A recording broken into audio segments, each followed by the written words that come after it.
स्वागत है दोस्तों आप सभी का आपके अपने YouTube चैनल सीजी ज्ञान पर। आज के इस वीडियो में हम छत्तीसगढ़ प्री बीएड 2024 का प्रश्न पत्र देखेंगे और इस प्रश्न में जो है हम जीके वाला भाग देखेंगे। जीके वाला क्या पूछा गया था, 20 प्रश्न आया था जीके का और 20 प्रश्न ही पूछा जाता है, तो उसमें कौन कौन से टॉपिक से प्रश्न आया था इसका हम जिक्र करेंगे। देखिए दोस्तों, 2024 का जो प्रश्न पत्र था उसमें जीके वाला जो भाग था वो बहुत ही ज़्यादा हाई लेवल के इसमें प्रश्न पूछा गया था, कठिन प्रश्न था। लेकिन अगर आप कंपेयर करें 2021, 22, 23 का, तो बहुत ही आसान प्रश्न पूछा गया था। हो सकता है 25 में आसान पूछा जाए, लेकिन हम जो है तैयारी जो है हाई लेवल वाला ही करेंगे, मतलब अच्छे प्रश्न से करेंगे। देखिए इसमें प्रश्न, देखिए इसमें पहला ही है, निम्नलिखित समाचार पत्रों को उनके संपादक अथवा संस्थापकों से सुमेलित कीजिए। देखिए कितना ये प्रश्न पूछा गया है।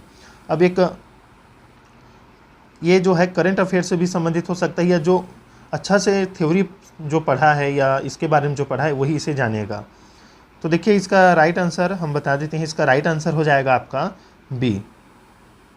इसका राइट आंसर हो जाएगा बी। हालांकि ये रिपीट नहीं कर सकता ये क्वेश्चन। अब देखिए ये जो है आपके लिए इम्पॉर्टेंट है। दूसरा प्रश्न देखिए, प्री बीएड 2024 का, राजद्रोह के अपराध में बाल गंगाधर तिलक किस वर्ष जेल गए थे? राइट आंसर हो जाएगा दोस्तों इसका ऑप्शन ए, 1897 में। अब ये देखिए ये वाला जो टॉपिक है, मतलब ये कहाँ से लिया गया है, आपके भारतीय राष्ट्रीय आंदोलन उस समय जो भी हो रहा था उससे संबंधित ये प्रश्न है।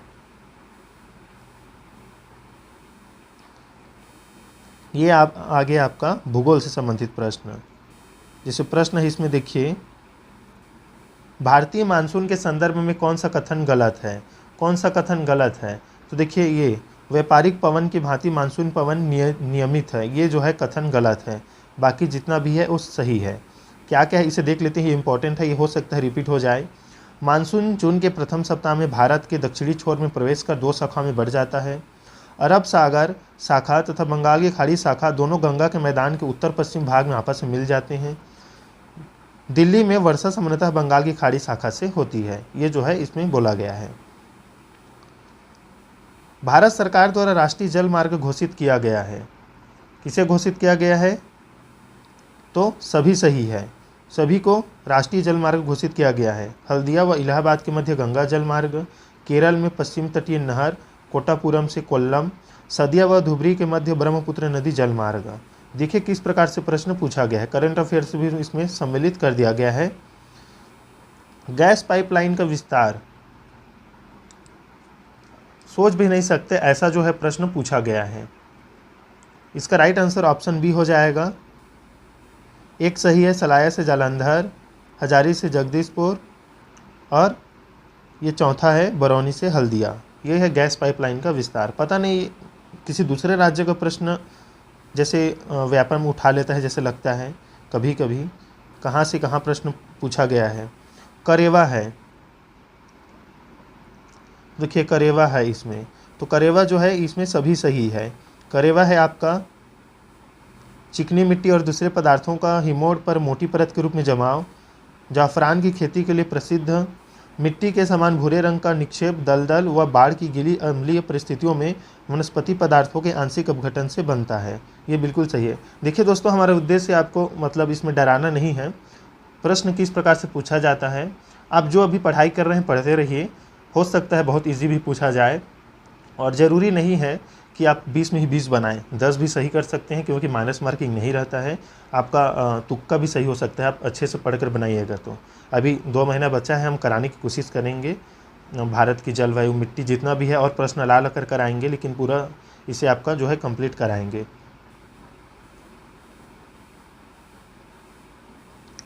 देखिए निम्नलिखित कथनों पर विचार कीजिए। इसका राइट आंसर हो जाएगा दोस्तों आपका ऑप्शन बी, केवल 2 सही है। रेगुर मिट्टी कपास की खेती के लिए उपयुक्त है, ऑप्शन मतलब इसमें 2 सही है। खादर मतलब नया, बांगर मतलब पुराना जलोढ़ मिट्टी है, ये जो कथन उल्टा कर दिया गया है उसे। 38 नंबर मतलब 8वां प्रश्न, निम्न में से कौन सा संस्थागत वित्त का स्रोत है? ये आपके अर्थव्यवस्था से संबंधित प्रश्न है। इसका राइट आंसर हो जाएगा क्षेत्रीय ग्रामीण बैंक, ऑप्शन ए जो है राइट आंसर हो जाएगा। कृषि क्षेत्र में मुख्य नीतिगत उपाय 1960 के दशक के मध्य में अपनाए गए इनमें शामिल हैं। तो इसमें उपरोक्त सभी शामिल हैं: इनपुट सब्सिडी, न्यूनतम समर्थन मूल्य, सार्वजनिक भंडारण, व्यापार प्रतिबंध विधि।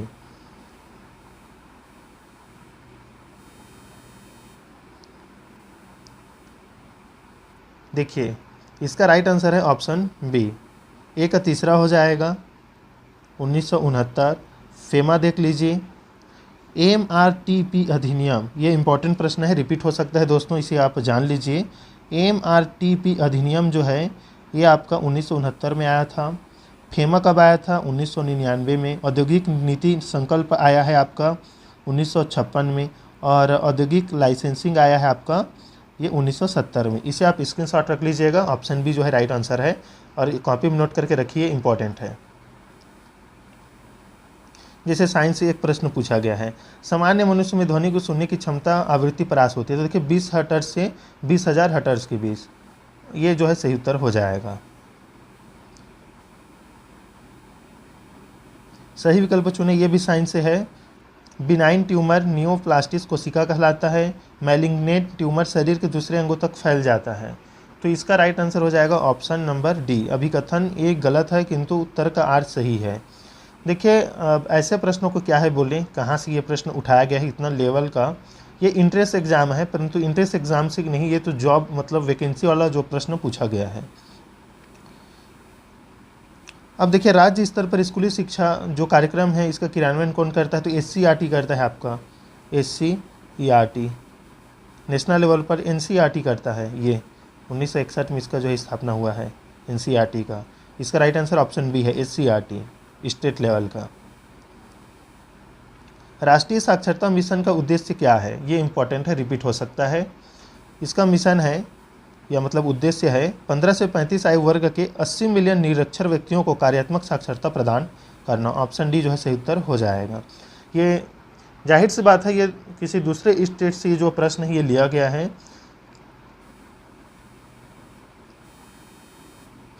क्योंकि व्यापम अधिकतर जो है दूसरे राज्यों जो प्रश्न आयोजित होता है वहाँ से प्रश्न उठा लेता है।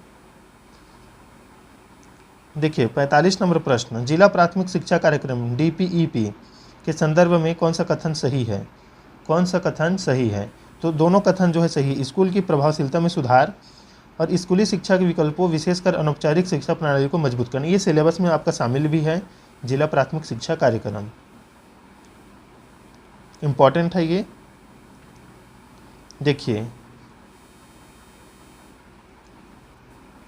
भारत में शिक्षा के किस आयोग ने यह राय व्यक्त किया कि अतः कृषि विकास के समक्ष कार्य स्पष्ट है, हमें अगले 15 वर्षों में खाद्य उत्पादन को कम से कम 2 गुना करके और उसके पश्चात पर्याप्त वृद्धि बनाए रखने का प्रयास करना होगा। इसका राइट आंसर हो जाएगा आपका, किसने बोला है? तो कोठारी आयोग ने, कृषि से संबंधित। ऑप्शन ए जो है राइट आंसर हो जाएगा, कोठारी आयोग ने बोला है। ये RT है 2009, इससे प्रश्न बनता है। तो देखिए इसका राइट आंसर हो जाएगा, कौन सा विकल्प सही है? तो ये कक्षा 1 से 5 के लिए शैक्षणिक वर्ष में 200 कार्य दिवस, 800 शिक्षण घंटे, और कक्षा 6 से 8 के लिए 220 कार्य दिवस और 1000 शिक्षण घंटे। ये जो है ऑप्शन ए राइट आंसर हो जाएगा इसमें। ये आपके अर्थव्यवस्था से संबंधित प्रश्न है। कौन सा व्यय भारत की संचित निधि पर भारित होता है? भारित होता है, तो ऑप्शन सी राइट आंसर हो जाएगा, पहला, दूसरा, तीसरा। सर्वोच्च न्यायालय के न्यायाधीशों का वेतन व्यय भारत की संचित निधि पर भारित होता है।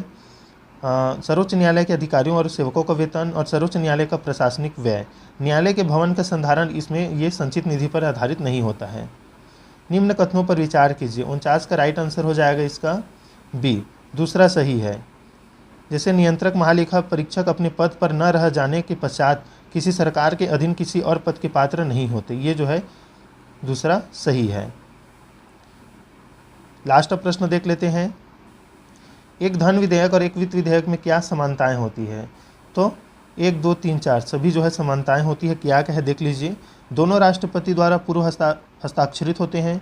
दोनों लोकसभा में पूरा स्थापित किए जा सकते हैं। राज्यसभा 14 दिनों तक रोक सकती है। राष्ट्रपति अनुमति देने से इनकार नहीं कर सकता। तो देखिए बिल्कुल सही है। रिपीट हो सकता है, इसलिए हम ये कराए हैं और आपको पता भी चले।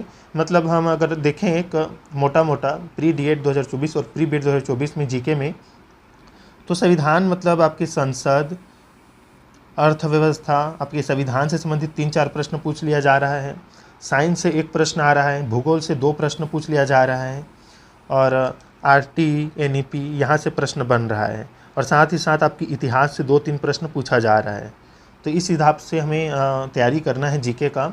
और कभी कभी आसान सा प्रश्न पूछ लिया जाता है, जैसे इस बार हो सकता है आसान पूछा जाए, तो उस आधार पर हम तैयारी करेंगे। प्लेलिस्ट में आपको ये वीडियो मिल जाएगा, पुराना प्रश्न पत्र के नाम से बना हुआ है। मिलते हैं नेक्स्ट वीडियो में, तब तक के लिए धन्यवाद।